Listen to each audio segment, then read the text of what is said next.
Ingeniero comercial de la Católica y proveniente de una familia de clase alta de Viña del Mar, es el único barbudo que aparece en la foto de gabinete del presidente Salvador Allende. Con 27 años era el líder del MAPO y subsecretario de Economía.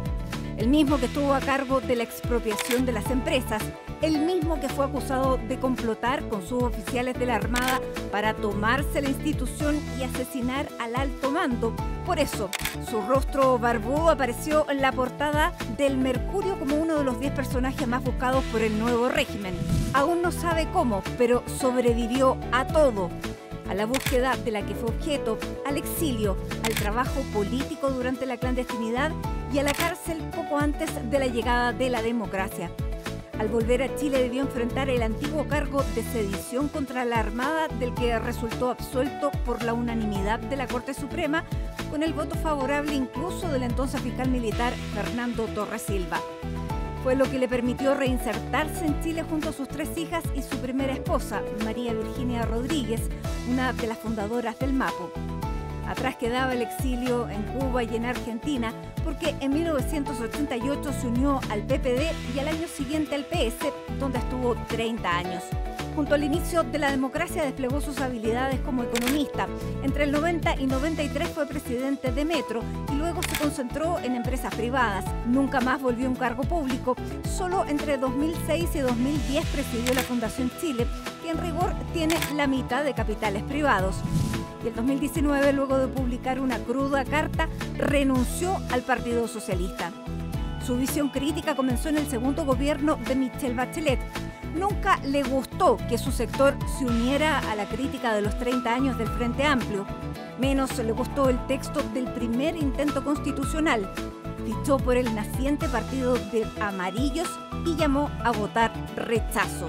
Al cumplirse 50 años del golpe, entró de lleno a un debate que por primera vez no se queda en las consecuencias, sino que aborda las causas.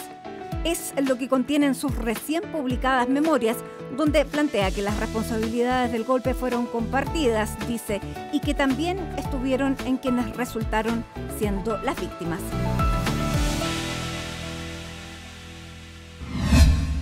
Óscar Guillermo, muchísimas gracias por recibirnos en su casa en este año también tan intenso políticamente. Así que muchísimas gracias. Sí, pues bastante intenso, ¿verdad? Bueno, y la contingencia tampoco da tregua, porque en los próximos días se va a cumplir un nuevo aniversario del estallido. Estamos viviendo un momento constituyente que también está bastante polémico, y partamos por ahí, porque le quería preguntar, usted, después de toda esta carrera política, es parte de Amarillos. ¿Cómo está viendo desde fuera, porque Amarillos no es parte, este proceso con los consejeros constitucionales? ¿Cómo está viendo el texto que está quedando? Mira, lo veo bastante complicado, como creo que todos los que lo están viendo. O sea, no es ninguna novedad que uno lo vea complicado. La complicación adicional que por lo menos, que en mi visión no sé si es compartida por otros, es que yo creo que si hay una incapacidad de los constituyentes de lograr un acuerdo, digamos, para tener un proyecto de constitución que sea aprobado por la gente, el problema del país va a ser muy serio. O sea, si tú me preguntas a mí, por ejemplo, de cosas que tienen que ver con la economía, que aparentemente no tiene nada que ver con la constituyente, te diría lo siguiente: si ahí me dijeras cuáles son las razones por las cuales la economía está estancada prácticamente hace 10 años, una es por la incertidumbre constitucional que vivimos. Y por lo tanto, por esa incertidumbre constitucional, sería bueno, si no se llega a un texto de consenso, poder introducir en el Congreso los textos que ya se han redactado, por ejemplo, el de los expertos, está el que presentó durante el gobierno la expresidenta Bachelet, el de la primera constituyente. ¿Le parecería que esa pudiera ser una forma de salir? A mí me parecería cualquier cosa que sea no prolongar hoy día la incertidumbre constitucional, me parecería bien. Si lo dieran solamente los del comité de expertos, está bien, pero yo entiendo que los constituyentes los eligieron y quieren meter alguna cosa o sacar alguna cosa, lo eligieron el comité de expertos. Pero si el comité de expertos logró un consenso, y eso es una base, un consenso. Me encantaría que se acercaran lo más posible a eso para poder lograr un acuerdo. Mira, déjame decirte, de repente hay datos que la gente no, a lo mejor no le suenan, pero que hay que decirlo, digamos. O sea, tú no le puedes pedir a alguien que viene a invertir, por ejemplo, en minería. En el cobre hace 10 años que las inversiones han sido más bien para mantener la producción que está cayendo que para aumentarla. Pero no le puedes pedir a gente que venga a meter miles de millones de dólares a Chile si no sabe cuál es la institucionalidad que va a regir cuando en 10 años más va a poder comenzar a recuperar la plata que ha invertido hoy día. Tendría que ser una especie de suicida, digamos, una especie, no sé cómo llamarlo, un ninfomaníaco de la inversión para poder hacerlo. Y que tengo la impresión de que llevamos 10 años en discusión constitucional. Si no paramos esta discusión, la verdad que la posibilidad de salir adelante como país es muy difícil. ¿Y políticamente lo ve viable? Mira, yo tengo la impresión que la obligación de la política es hacer viable lo que le interesa a Chile. Y por lo tanto, si no lo están haciendo, es un fracaso de ellos. O sea, la política viviría un fracaso, pero estruendoso, si efectivamente no logra un acuerdo y no logra que ese acuerdo sea aprobado después por el conjunto de la sociedad. Por eso yo diría, yo creo que hay que incitarlos, digamos, a que lleguen a un acuerdo que sea compartido. ¿Cómo vio la postura de Evelyn Matei? A Evelyn Matei, ¿cómo vio la intervención de ella? ¿Lo vio como una advertencia? ¿Lo vio como...? Usted dice en su libro, yo no puedo ver que la manada vaya directo al precipicio sin decir nada. Sin decirlo. Bueno, yo tengo la impresión que en lo de Evelyn Matei, y yo sé que le molestó mucho a la gente de Chile Vamos, ¿eh? Pero yo tengo la impresión de que el mensaje de ella, más que dirigido a los de Chile Vamos, iba dirigido a los republicanos, ¿eh? De decirle, miren, no hagan una cosa tan extrema como la que están planteando, porque en el fondo podemos terminar todos afectados, digamos, por este. Yo tengo la impresión de que ese fue el sentido de su mensaje, o sea, fue mostrar diferencia con la tendencia en que se había deslizado todo el mundo de derecha hacia una posición muy de cuestionamiento, digamos, a muchas cosas y poner temas que la verdad que no tienen nada que ver con temas constitucionales. Yo espero que recapaciten, digamos. Ahora, como parte de Amarillos, ustedes fueron muy importantes para el rechazo del proyecto anterior. En el fondo, Amarillos puso la cara de los líderes que no aparecieron del sector de Chile Vamos, ni tampoco de republicanos. Sin embargo, no han tenido ningún protagonismo en este proceso. ¿Negociaron mal? ¿Qué pasó? A ver, te digo, los protagonismos normalmente, no necesariamente son los protagonismos públicos, porque te puedo decir de que déjame dar la fecha, digamos que fue ahora, digamos, a fines de septiembre que hubo el primer acuerdo para sentarse a conversar entre el mundo de Chile Vamos, Demócratas Amarillos, abierto además a conversar con el Partido Socialista de Paulina Boano y con los republicanos, fue por una invitación de los amarillos. Ya. Pero todavía no sale nada de ahí. Yo te lo puedo decir ahora porque lo vi que había aparecido en el diario ya. Pero en el fondo nosotros entendemos de que de alguna manera esa vocación de llegar a acuerdos tenía que expresarse en medidas concretas y en eso hemos estado y creo que tenemos más facilidades que otros para poder conversar con los distintos actores. Y estamos en eso. Si vamos a tener éxito, eso no lo puedo garantizar. Hay algunos que dicen que cuando se negocia con la derecha solo gana la derecha. Bueno, yo tengo la impresión de que cuando uno ve el rechazo, ¿ya? Lo que ganó el pueblo de Chile, no ganó la derecha ni ganó... O sea, basta solo imaginar lo que sería Chile si en vez de ganar el rechazo hubiera ganado el apruebo, digamos, hubiéramos estado en la discusión de cómo trozábamos el país para el país plurinacional, ¿va? Y cómo se discutía, digamos, la propiedad de las aguas y un montón de otras cosas. O sea, ahí ganó, y que es lo único que me importa a mí, digamos, que ganó la gente. Si eso significa, digamos, tener que coincidir con ellos en esa cuestión, bueno, habrá que coincidir. Uno de los problemas claro, de Chile... La idea era hacer una que nos una, ese era el lema, y no estamos en eso. Ahora, hay que ver cómo sale el texto final. Yo le quiero preguntar ahora, usted se salió del Partido Socialista, renunció el 2019, en junio del 2019, y usted escribió una carta que fue muy crítico. Pero en la introducción de la carta usted citaba a Camus, donde decía, Camus, nací en la izquierda donde moriré, pero cuya decadencia me resulta difícil no ver. ¿Se sigue sintiendo usted un hombre de izquierda?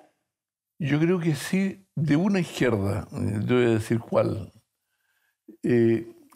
Yo soy parte de esa izquierda que después del golpe, ¿ya?, y vista la tragedia de los muertos, el exilio y todo eso, nos dijimos, bueno, es cierto, esto fue culpa del imperialismo, fue culpa de empresarios, fue culpa de la derecha, digamos, que promovieron el golpe. Brasil, que hoy día se están saliendo. Pero nosotros sabíamos de siempre que se iban a molestar con lo que estábamos haciendo y ganaron. Entonces la pregunta que corresponde hacerse consecuentemente como izquierda no es echarle la culpa a los otros, sino que preguntarse en qué nos equivocamos nosotros. De esa izquierda que dijo en qué nos equivocamos nosotros y que se dedicó a pensar en cómo cambiar eso, es la que yo he sido y que fue la que logró después terminar con la dictadura, estando por elecciones libres cuando el Partido Comunista no estaba por eso, votando en esas elecciones, ganando el plebiscito y gobernando en conjunto con los que habían sido adversarios durante el UP, como eran los demócratas cristianos. Claro. Ahora, si usted tuviera... Esa izquierda me interpreta. La de los otros que creen, digamos, de que hay que juntar solamente a los revolucionarios, ¿ya?, y pensar que con eso van a poder lograr hacer algo, esa no me interpreta para nada y creo que ha fracasado en América Latina y en otras partes siempre. Si hoy día usted tuviera esos 27 años, ¿dónde estaría? Si tuviera 27 años... Hoy. ¿Hoy? ¿Sería Frente Amplio? Ahora usted lo critica, pero no sé. Es que, teniendo 27 años. Es que no lo sé, fíjate. Yo tengo... Porque eso me tendría que decir, mira, la edad determina la militancia, digamos. Y yo tengo la impresión que la militancia, por ejemplo, de mis 27 años, que fue el MAPU, no tiene mucho que ver con rasgos de la militancia actual del Frente Amplio. Por ejemplo, te voy a decir algunos. Eran bien radicales, incluso más radicales. Por supuesto, eran muy radicalizados, pero la radicalización tenía rasgos distintos, te voy a decir algunos. Yo era presidente de la Acción Católica Universitaria, ¿ya?, y un grueso, digamos, de muchos de los dirigentes del MAPU se formó fundamentalmente con lo que fue un pensamiento católico en ese momento muy progresista en el mundo, Vaticano II, Papa Juan XXIII, no Juan Pablo II, Teología de la Liberación, todo eso. Después una formación marxista muy rigurosa y que puede uno decir después, bueno, no era tan científica, pero la verdad que entre leer a Marx y su densidad técnica y terminar hoy día, digamos, leyendo a algunos académicos gurús que duran como gurúes de 3 o 4 meses hoy día aquí en Chile, yo creo que hay una diferencia y tengo la impresión que nuestra generación tuvo una densidad política independiente de lo que se puede haber equivocado o tener razón, distinta a la que tenía el Frente Amplio. Yo creo que ellos están haciendo hoy día un aprendizaje que se habrían evitado si hubieran sido un poquito más rigurosos. Por decirte una cosa, siempre nosotros en el tiempo de la universidad nunca consideramos excusa para ser dirigentes políticos universitarios el que nos fuera mal en nuestras pruebas y en los exámenes y en las materias técnicas. Siempre planteamos el rigor en eso y el rigor para estudiar lo que tenemos que estudiar también de las nuevas realidades. Yo creo que son diferencias que no son pequeñas. Y una cosa, yo llegué a diputado porque le gané a los comunistas y a los socialistas que iban juntos en la lista, no porque me regalaran algún puesto de diputado.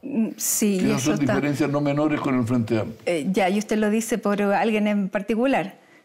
Bueno, claro. Por Giorgio Jackson. Claro. Ya. Pero en algún minuto, claro, a ellos se los ha comparado mucho con el MAPU. Incluso les decían el MAPU con iPhone.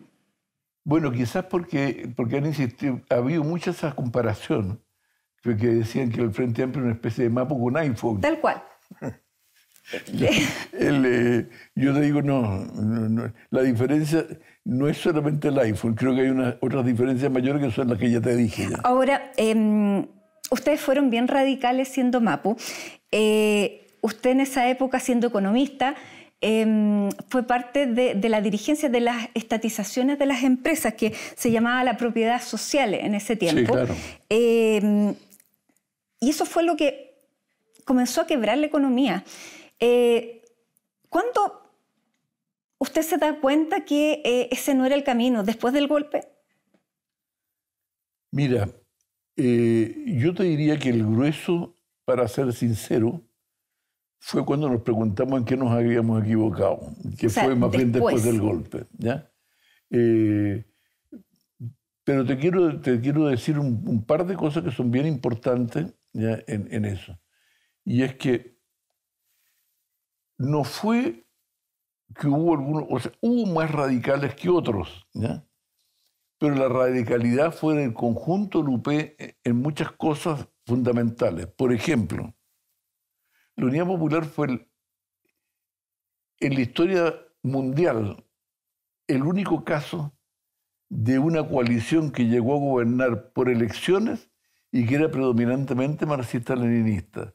Ni antes ni después nadie se definió así como se definió el Partido Comunista, el Partido Socialista, el MAPO, incluso el propio Allende, aunque yo creo que no era muy dado a la lectura del marxismo, pero él se definía como marxista. Era como el signo de los tiempos.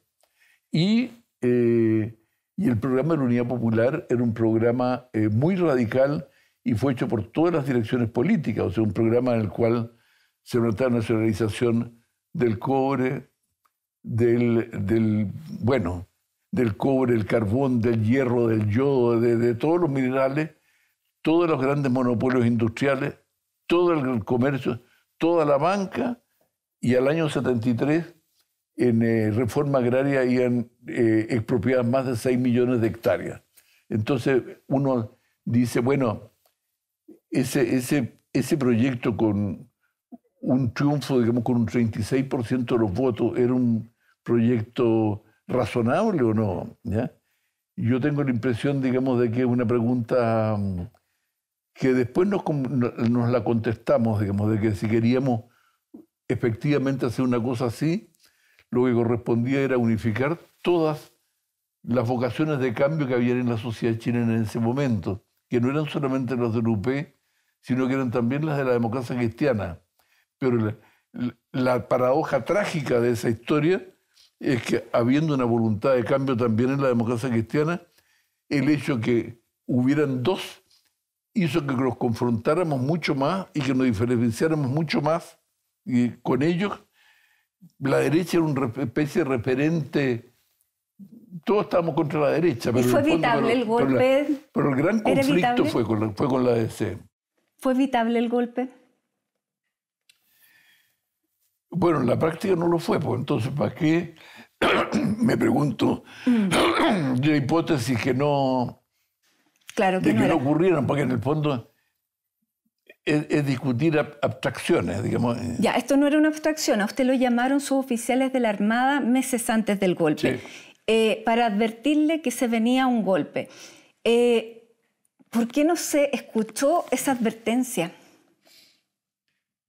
Mira, yo tengo la impresión que esa advertencia era una advertencia que de mucho antes era pública, o sea, esta reunión fue, digamos, a mitad más o menos del año 73. Pero yo te diría, digamos, las primeras acciones propiamente de desestabilización del gobierno vinieron casi desde el comienzo, y ya de manifiestas declaraciones en favor del golpe fueron públicas en el paro de octubre, por ejemplo, y en el cual ya la diferencia, digamos, de oposición entre la democracia cristiana y la derecha se habían no solamente acortado, sino que transformado en una coalición conjunta que era el CODE, ¿ya? Que la precipitó una serie de elecciones complementarias que hubieron ese año, en el cual hubieron pactos de omisión entre la derecha y la democracia cristiana. Entonces, lo del golpe no es una sorpresa. Lo que yo te puedo decir, digamos, de eso es que puede ser mi alma de guitarrista que te lo dice así, digamos, pero hay veces en que el torrente de la vida te arrastra de una determinada manera, en que uno sabe dónde llega, dónde va a desembocar eso, ¿ya? Pero es muy difícil salirse. Cuando tú intentas salirte de eso, la verdad que cuesta mucho salirse. Yo tengo la impresión de que la sociedad chilena fue creándose un ambiente de polarización en que yo diría que creciente en todos los actores, digamos, de alguna manera fuimos participando, ¿ya? Como una bola de nieve que fue creciendo, digamos, en esa situación de que hacía unos, digamos, decir, bueno, no renunciamos ni siquiera a la violencia revolucionaria, y otros a decir, propiciamos el golpe, ¿ya? O sea, golpistas hubo siempre, ¿ya? Pero fue una sorpresa conocer que desde Brasil también se estaba apoyando el golpe, e incluso hay documentos desclasificados que se han conocido que hablan, por ejemplo, de que Sergio Nofre Jarpa fue a pedir recursos el año 71 a Brasil. A ver, muchas de esas cosas las hemos sabido después. En ese tiempo, yo digo, no las sabíamos. O sea, sabíamos que había una acción muy intensa de Estados Unidos, ¿ya? No conocíamos los detalles que después se conocieron por la Cámara de Representantes de Estados Unidos y después el informe de Churchill al Senado. Ahí se supo, por ejemplo, que el asesinato del general Schneider había sido con respaldo de la CIA, pero en el momento que se produjo nosotros no lo sabíamos, y yo creo que nadie en Chile lo sabía. Después supimos, porque lo dijo el embajador Nathaniel Davis, de que habían puesto $6 millones para desestabilizar, para apoyar a los grupos subversivos de derecha, digamos, en la desestabilización del gobierno. Pero en ese tiempo no lo sabíamos. Sospechábamos, y yo diría la sospecha era avalada por hechos, porque desde el momento de nacionalización del cobre, digamos, y sobre todo de la no indemnización, la agresividad de Estados Unidos se hizo muy potente, no solamente, digamos, cortando líneas de crédito y financiamiento externo, sino que incluso promoviendo el embargo de las exportaciones de cobre. Lo de Brasil es más nuevo. Incluso puede, claro, puede... Yo la primera noticia que tuve, además, no fue ni siquiera por los informes del Cámara de Representantes, sino que leyendo años después una revista que todos la hemos conocido, que era el Reader Digest. Exactamente. ¿Ya? En que contaba, digamos, de la experiencia brasileña en que la lógica de acción desestabilizadora fue muy parecida a que la de Chile. Y fue, claro, y fue muy poderosa. Claro. ¿Cómo fue verse en la portada del Mercurio como uno de los 10 más buscados? Le dejo plantear la pregunta porque tenemos que irnos a una pausa y ya regresamos en CNN Íntimo con Óscar Guillermo Garretón.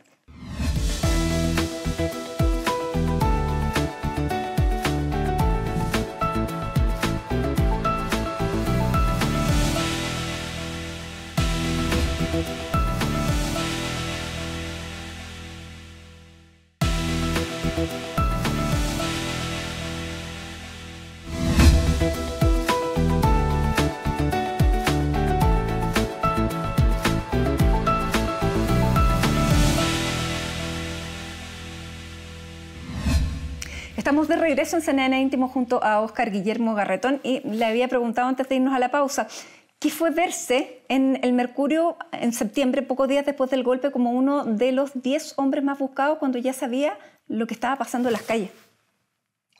Bueno, siempre es impresionante verse en la primera plana del Mercurio, digamos, como uno de los 10 más buscados, además con pedido de recompensa en otros diarios, digamos, por la captura. Pero yo te diría, la experiencia mayor incluso fue el mismo día 11, porque el día 11 hubo una lista un poco más larga que la que apareció en el Mercurio, ¿ya? En la cual yo estaba, por supuesto, ¿ya? Y de la cual ellos seleccionaron después los 10. Esa lista, que salió como a mediodía el 11, decía que uno debía entregarse antes de las 5 de la tarde o atenerse a las consecuencias. ¿Pensó alguna vez en entregarse? Que uno ya sabía... ¿Cuáles eran las consecuencias? No, simplemente el otro, porque salió en todas las radios, en todos los días, porque hubo un control de la comunicación en ese mismo día 11. Entonces la noticia era para todos, digamos. Y por lo tanto, para mí, ese día 11 a las 5 de la tarde fue muy clave porque si bien yo había decidido que no me iba a entregar porque creo que había una predisposición en contra mía y en contra de otros muy fuerte, la verdad que la hora de las 5 de la tarde fue muy clave porque fue un momento en el cual uno quemaba las naves, digamos, o sea, no había vuelta atrás y ya sabía que a partir de ese momento, si lo capturaba, uno se tenía las consecuencias era que te iban a matar, pues era más o menos claro. Entonces, ese fue un momento para mí mucho más trascendente como recuerdo, incluso que la lista. La lista era muy impresionante, pero... ¿Pero qué pasó a las 5 de la tarde ese día? ¿Pasó algo especial? ¿Con la lista? ¿Sí? No, ese 11 a las 5 de la tarde, porque usted dice que en ese momento ya se dio cuenta que esto... No, o sea, digo, lo único era una reflexión con uno mismo. Ah, claro. ¿No? Bueno, porque al final era algo que en el fondo uno podía compartirlo con otros que podían ser solidarios con uno, pero era con uno. Po. Igual como todas las cosas importantes de la vida, ¿ya? Tú puedes compartir que te vas a casar, pero el momento que dices sí, ¿ya? Es distinto. Ahora... Entonces, cuando tú dices no me voy a entregar y se me venció el plazo, digamos, igual como puede vencerse el plazo en otras cosas, es un momento bien decisivo. ¿Cómo vivió clandestino? Usted era muy reconocible, además.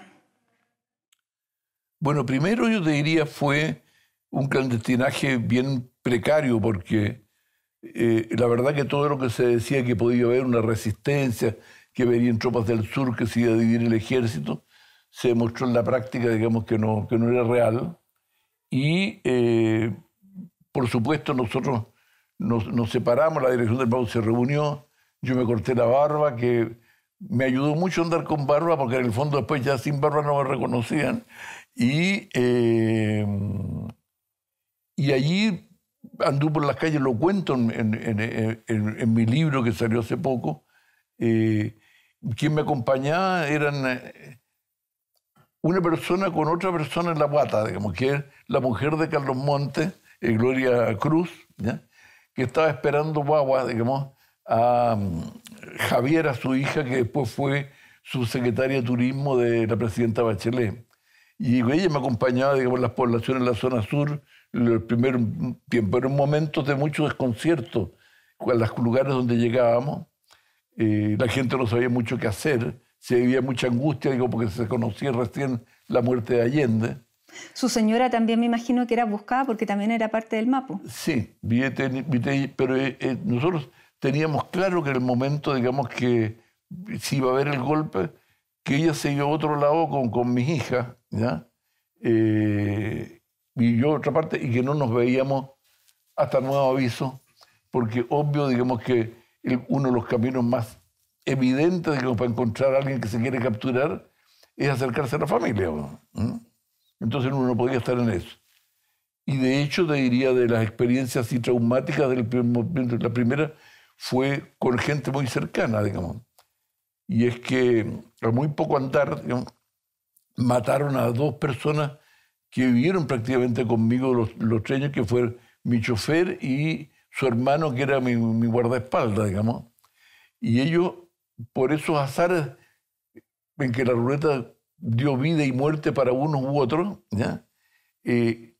Uno de ellos se había enamorado en Concepción cuando me acompañó en la campaña allá de diputado, y se casaba el día 15 de septiembre. Esa es la fecha. Entonces, como por ahí por julio, me dice, mira, dice, yo no puedo seguir trabajando porque me casé, quiero tener una pega más estable. Y se cambió todo el equipo técnico y ellos ya no estaban conmigo. Pero ellos no midieron quizás bien el peligro que significaba de que eso no tenía por qué saberlo los que me buscaban. Y recurrir al chofer y al guardaespaldas que me habían acompañado durante 3 años, que conocían dónde vivía, quiénes eran mis amigos, dónde iba a comer, qué es lo que mis gustos y todas las cuestiones, era una pesquisa obvia. Bueno, y la verdad que los capturaron muy rápido y devolvieron sus cadáveres con signos claros de tortura a sus padres muy poco después. ¿Se sintió culpable? Darío y Gregorio Hernández. ¿Se sintió culpable porque los sobrevivientes muchas veces cargan con eso? Mira, o sea, lo de las culpas, digamos, no sé si es el sentimiento más adecuado, digamos. O sea, digo, en ese momento, porque es impactante. Lo siento como un dolor, digamos, hasta hoy día, eso. ¿Ya? Un dolor muy fuerte. Lo que pasa es que uno, si vive, yo diría, fundamentalmente pensando en las culpas, uno tendría que no sentir culpa no solamente por ellos, digamos, tendría que sentir culpa, digamos, por todos los que murieron. Y entonces otros pueden preferir no tener culpa, sino que echarle la culpa a terceros. ¿Qué fue lo que más le dolió a usted en ese periodo? ¿Lo que más me influyó eso? Lo que más le dolió. Bueno, eso fue una de las cosas que más me dolió. ¿Ya? Esa fue una de las cosas que más me dolió. Y hubo, yo te diría, otra cosa que por lo menos que un dolor más personal. Y es que yo que viví los últimos días, digamos, y las discusiones en la Unidad Popular, digamos, de desacuerdos y desacuerdos sobre el plebiscito o no el plebiscito, salí con la sensación que está de alguna manera en la frase de la manada que tú me acabas de recordar hace un tiempo atrás, es decir, digamos, mira, yo lamenté mucho, digamos, que cosas que por lealtad con la manada, digamos, uno aceptaba, digamos, y que de ahí para adelante decía que nunca más la iba a aceptar. ¿Ya? Y por eso, digamos, esta promesa que yo me hice después, digamos, de que no iba a ser tan dependiente de la manada, que me ha hecho medio criticón, alternativo y crítico, digamos, después de muchas cosas, públicamente. O sea, porque no lo he hecho, digamos, como para criticar o para apuntar con el dedo a alguien, sino que más bien para apuntar a ideas o cosas que no me parecen y que creo que si no las hubiéramos dejado, o yo no las hubiera dejado pasar en ese momento, por lo menos hubiera quedado más tranquilo yo. No sé si hubiera resuelto algo, pero hubiera quedado más tranquilo yo. Ahora, usted se va al exilio, sigue dirigiendo el MAPU y sigue creyendo en la violencia como un medio de acción política. ¿Hasta cuándo duró eso? O sea, yo te diría que el 11 de septiembre del 73, si hubo un consenso en Chile, es el consenso a favor de la violencia. Los que dieron el golpe, obviamente, estuvieron por la violencia, y en la izquierda también, de alguna manera, la idea de la violencia revolucionaria era una cosa que estaba presente. Y yo te diría, parte de la ideología de la izquierda, de esa izquierda de la cual hoy día yo no me siento parte, digamos, pero que sí era la izquierda chilena que había allí, siempre consideró de que en el camino, digamos, del socialismo, en algún momento iba a haber alguna forma de violencia. Eso estaba en el pensamiento de comunistas, socialistas, marxistas, miristas, de todo el mundo de izquierda. Era parte de la visión ideológica sobre el camino ese. Pero después, en dictadura, ¿usted era partidario de que se debía enfrentar la dictadura? Sí, pues, bueno, es que te diría, cuando uno tiene esa manera de pensar, no es que de repente le cae la llama del Espíritu Santo, ¿no es cierto?, y de un día para otro cambia. ¿Ya? Entonces, lo que se produce, digamos, se empieza a producir con el tiempo cuando uno dice, bueno, empieza a preguntarse en qué nos equivocamos, ¿ya? Y al mismo tiempo ve que el partido supuestamente más moderado, que era el Partido Comunista, opta, digamos, por la lucha armada. Entonces, esa cuestión, tuvimos que ponernos a discutir sobre eso, ¿ya? ¿Qué hacíamos? Y ahí fue donde yo te diría, nosotros llegamos a una conclusión muy, nuevamente, de principios o ideológica, que después de ver lo que había pasado en América Latina, lo que pasaba en otras partes del mundo, era decir, mira, mi conclusión es que hay que oponerse a la violencia por razones de principios y no simplemente por pensar de que uno puede perder si la aplica hoy día porque los otros son más fuertes. No. ¿Por qué de principio? Porque en el fondo la experiencia nos indicaba en América Latina y en otras partes del mundo que cuando son los armados los que ganan los armados, no ganan los pueblos. Normal, casi siempre los armados revolucionarios pierden, como en América Latina, que está bañada de sangre de gente que intentó la guerrilla y que perdió. Por eso que ustedes, el MAPU, o sea, cuando se forma el grupo Lautaro, que se divide y se sale del MAPU, ¿no lo apoya? No, porque yo digo, o sea, pasó lo siguiente, o sea, el MAPU, o sea, el grupo Lautaro fue un grupo que nació primero de las parroquias universitarias de las zonas populares en los momentos de mayor protesta que fueron previo al año 70 y... 80, 82. Sí, por ahí. No. Después, bajo la dictadura, cuando se empezaron a producir los cambios, no tengo en este momento la fecha exacta. 82 pero se formó Lautaro. Fue mucho antes, digamos, de que se extendiera la idea de la lucha armada. Y ellos comenzaron acciones fundamentalmente como cabros de las poblaciones, que a mí me pareció muy interesante y muy entusiasmante porque veíamos en ese tiempo que la posibilidad de terminar con la dictadura, por alguna, como lo que fue el camino democrático, no lo veía nadie, ¿ya? El que diga que lo vio desde el principio, lo más probable es que no esté diciendo la verdad, ¿ya? Y entonces, digamos, eso me parecía muy entusiasmante. Y mientras fueron parte del MAPU, digamos, tuvieron por lo menos mi apoyo, digamos, ya en esa. Mi apoyo y me entusiasmaron mucho. Pero llegó un momento, digamos, en que ellos decidieron que querían dar un paso distinto, digamos, que era romper con el MAPU, digamos, y formar un movimiento aparte que era el Lautaro, ¿ya? Bueno, y ahí yo, por supuesto, no los acompañé, ¿ya? Y ellos, yo diría que ahí es donde comienza una acción más violenta, como fue el asesinato de Carabineros y otros, digamos, ¿ya? Yo diría, parte, digamos, era este proceso, digamos, que se fue dando en nosotros de discusión sobre el sentido de la violencia, de ver los fracasos de la violencia, los fracasos en el grueso de los casos cuando fracasaban y los fracasos en los pocos casos que ganaban, ¿eh? Claro. Porque en el fondo, yo digo, es el fracaso, por ejemplo, de Nicaragua o el fracaso de Cuba con 64 años allí, ¿no? Uh-huh. Bueno, así usted entonces pasa estos años en el exilio con una intensa vida política que cuando vuelve a Chile cambia de alguna manera porque, bueno, pasa a integrar otro partido, pero también tiene que cumplir con la justicia porque usted estaba buscado por sedición y llega a la cárcel.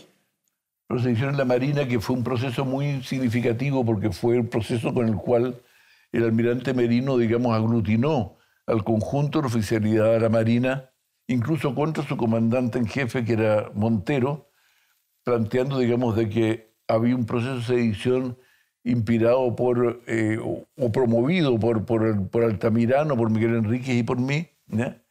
Que se proponía nada menos, digamos, que iniciar un golpe revolucionario, digamos, y no solamente tomándose los barcos, sino que además bombardeando las poblaciones en las Salinas, en Viña. Lo digo al tiro, cuando 20 años después logré salir de la justicia naval a la Corte Suprema por 6 votos contra 0, incluyendo el voto del general Torres Silva, que era el fiscal militar en ese tiempo, se determinó que yo no había hecho sedición, ¿ya? Ahora, me tuve que mamar el año, digamos, en el preso, digamos, en Valparaíso, pero creo que fue bueno hacerlo. Oscar, nos vamos a la última pausa para regresar con el último segmento. Se ha pasado rápido, así que no se vayas. Después del corte, volvemos.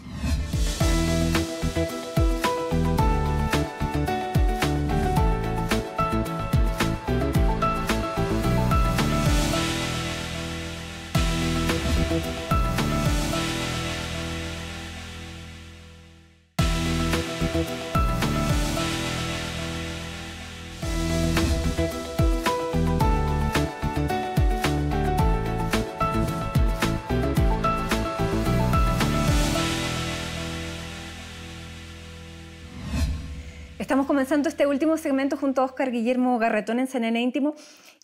Óscar, llega la democracia, usted sale de la cárcel con este 6-0 de la Suprema, pero no asume ningún cargo estrictamente público, sino que el presidente Elwin le pide que lo acompañe y lo nombra director de Metro durante 3 años. Claro. Lo que pasa, para entenderlo bien, ¿ya? Y eso se lo expliqué después a los marinos cuando se gobernaron conmigo, y es que mi vocación empresarial, en el origen de ella, estuvo en el Almirante Merino. No fue una cosa que yo me propuse, sino que al final mi delito tenía penas entre 20 años y muerte, y cuando me dieron libertad condicional, yo tenía prohibición de ser funcionario público o de participar en elecciones de votación popular. Pero en el fondo estaba excluido, por así decirlo, de la política activa. Entonces, él me había planteado que fuera alguna cosa al gobierno, y yo le dije, va a ser imposible, presidente, porque yo no puedo. Y ahí apareció el invento del metro, porque era una sociedad anónima, recién creada, digamos, y por ahí llegué al metro. Y llegué a la empresa, digamos, porque me forzaron a verlo, yo nunca había imaginado eso. Pero me pareció... Pero le quedó gustando. Me gustó la empresa. Y te voy a decir una cosa, me gustó, no porque en todas partes lo pasé bien con la empresa, porque todos creen que es como sinónimo de opulencia, sino que porque me pareció muy entretenida. Ya, y te voy a decir más, entonces, voy a decirlo más provocadoramente. Yo siento que en política he participado en un proceso revolucionario que terminó mal, que fue la Unidad Popular, y que terminó, digamos, perdiendo todo lo que había ganado, incluso perdiendo mucho lo que había para atrás también, más los muertos, para qué decir. Y en un proceso revolucionario político exitoso, que fue la Concertación, que sacó 4 millones de pobres de la pobreza. Pero en cambio he participado en varios procesos revolucionarios de la empresa privada. Cuando yo llegué a la Telefónica, habían 700.000 teléfonos en Chile. Hoy día hay 25 millones. ¿No? En ese tiempo, en las poblaciones había teléfono público. Y pusimos teléfono en todas las poblaciones y cambió la vida del país. Será una revolución de un detalle, pero bastante más exitosa que algunos de los que han intentado hacer revoluciones después y no han terminado en nada, como está ocurriendo. Y en Janssen igual. Ahora, ¿para su sector no fue visto como una traición que se fuera a la empresa privada? Mira, originalmente, estas cosas cambian. Originalmente no. De hecho, yo digo, cuando me propusieron ir a Telefónica, que fue primero como director y después como presidente, en ambos casos yo le pregunté a mis amigos del mundo político, digo, qué opinaban, y a todos los que yo consulté por lo menos les pareció estupendo, les pareció muy bien que lo hiciera. Bueno, era validar que la izquierda entrara al empresariado. Pero después, claro, hubo reacciones muy negativas en muchos de ellos. Yo tengo la impresión de que, o sea, yo no lo hice sin pensar bien lo que estaba haciendo. Yo tengo la impresión de que pensar la empresa desde la izquierda tiene más exigencia que pensarla desde el mundo de la derecha, que les es más fácil entenderla. Y creo, te digo, que dependiendo de cómo uno lo haga, tú puedes tener un trabajo, digamos, de cambio muy importante. Más aún te voy a decir una cosa. Las empresas están llenas de gente izquierda, más, porque socialmente la mayoría de la sociedad chilena es de izquierda. Ya, probablemente en tu canal también. Pero lo que pasa es que, claro, usted había sido el símbolo de la expropiación de las empresas, por eso que convertirse, pasar a este lado era tan llamativo. Óscar, nos queda poco tiempo, pero no puedo dejar de hablar de que toquemos el tema sobre todo porque es importante en su libro, de Virginia. Porque ella fue su esposa desde el año 67, usted enviuda el 2007, pero ella fue importante dentro de este proyecto político también. Ella era una mujer fuerte que también en su última etapa forma parte de Prodemo durante el gobierno del expresidente Lagos. ¿Cómo fue esa relación y cómo fue la partida de ella? Bueno, contar toda una vida de 40 años, porque fueron 40 años de matrimonio con Virginia, en la cual vivimos una parte importante de todas estas cosas. Fue una vida bastante intensa, digamos. Yo te puedo decir lo lamento tener que referir a eso, digamos, pero incluyo en el libro, digamos, mi despedida de Virginia cuando murió, ¿ya?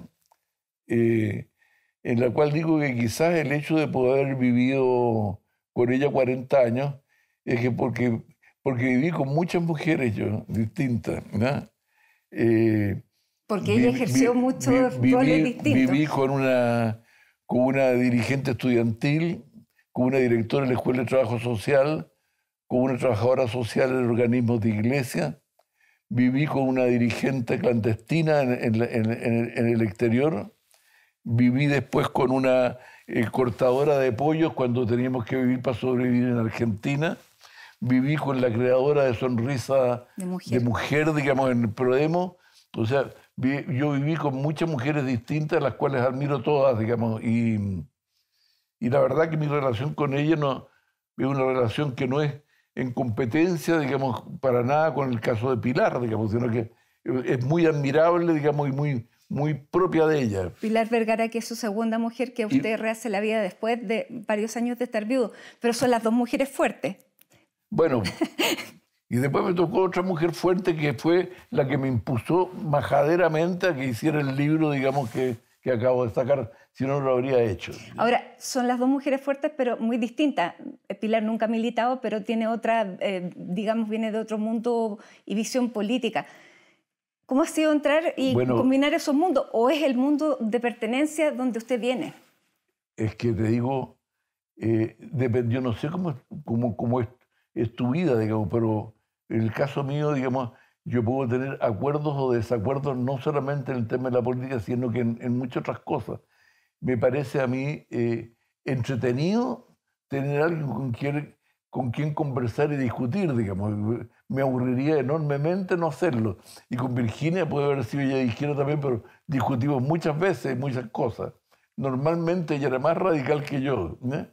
Y con Pilar es al revés, ¿ya? Pero al final me entretengo mucho, digamos, con tener, digamos, un interlocutor, digamos, y no solamente un canario, como decían.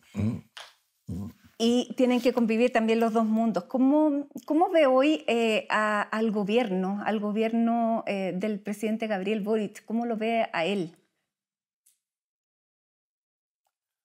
Bueno, yo tengo la impresión que partió de una manera bastante trágica, digamos, porque de hecho era un proyecto que supuestamente tenía un proyecto de cambio muy profundo, y yo diría, digamos, en el primer año esa cuestión se desplomó por dos maneras, digamos. Uno, por la derrota en el plebiscito, digamos, que lo habían puesto como una cuestión fundamental, y segundo, por la pérdida de aprobación del gobierno, digamos, en todas las encuestas, que llevó el 54 o 56% que había tenido el presidente Boric en las elecciones, a cifras que hoy día se mantienen en torno al 30%, digamos, ¿no?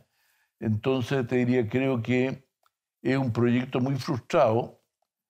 Tienen una ventaja, digamos, y es que ellos van a seguir siendo dirigentes cuando yo ya no exista, ¿ya? Porque tienen mucho tiempo por delante. Ahora, pero digo, pero la verdad es que creo que yo no sé cuánto se va a demorar el país en absorberlos de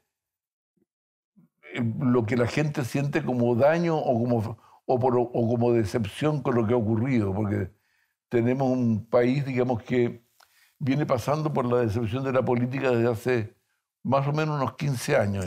Claro, pero que sigue teniendo las mismas necesidades que llevaron al estallido y que usted también las recoge.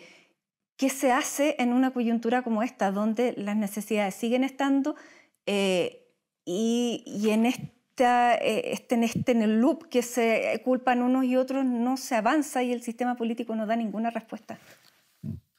Bueno, yo te puedo decir, no sé si es una solución, pero yo tengo la impresión de que la concertación duró porque tuvo éxito en su tarea fundamental, que fue sacar 4 millones de la pobreza.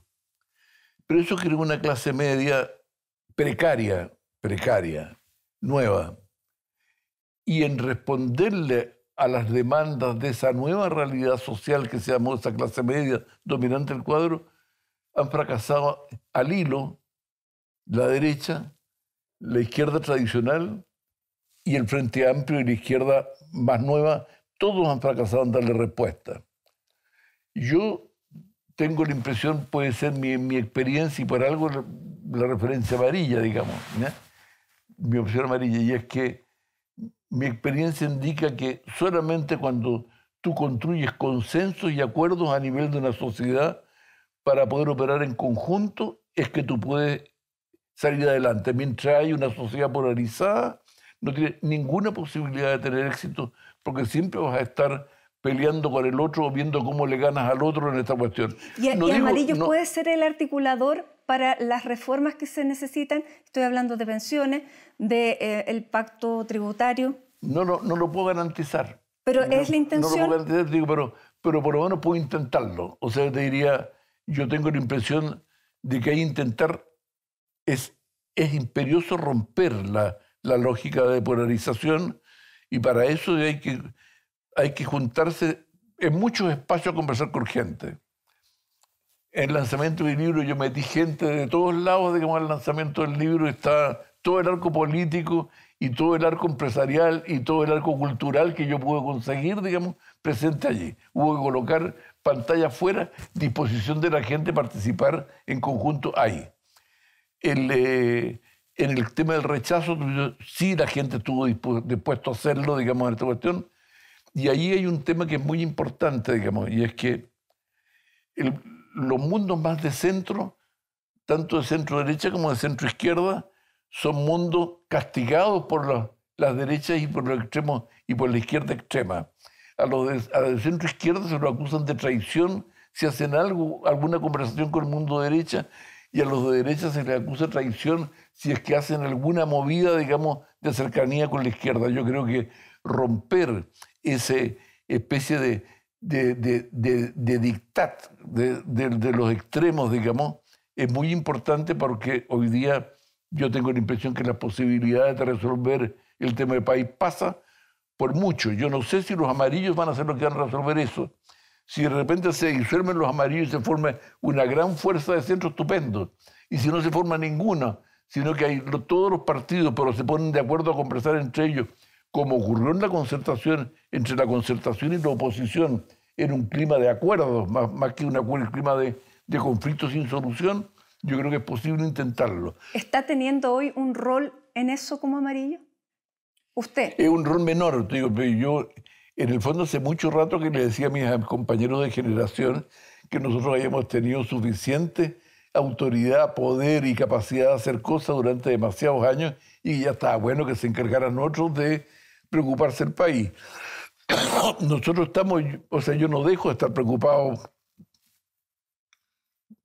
Se explica, digamos, por lo que estaba contestando en esta reunión, pero la verdad que creo que no nos corresponde a nosotros estar dirigiendo nada, sino que estamos bien aportando a otros que tienen que conducir hoy día. Óscar Guillermo Garretón, muchísimas gracias por esta conversación con CNN Chile. Gracias a ti. Gracias a ustedes también por acompañarnos en esta edición. Los dejamos invitados, como siempre, a que nos volvamos a encontrar en 7 días más. Hasta entonces.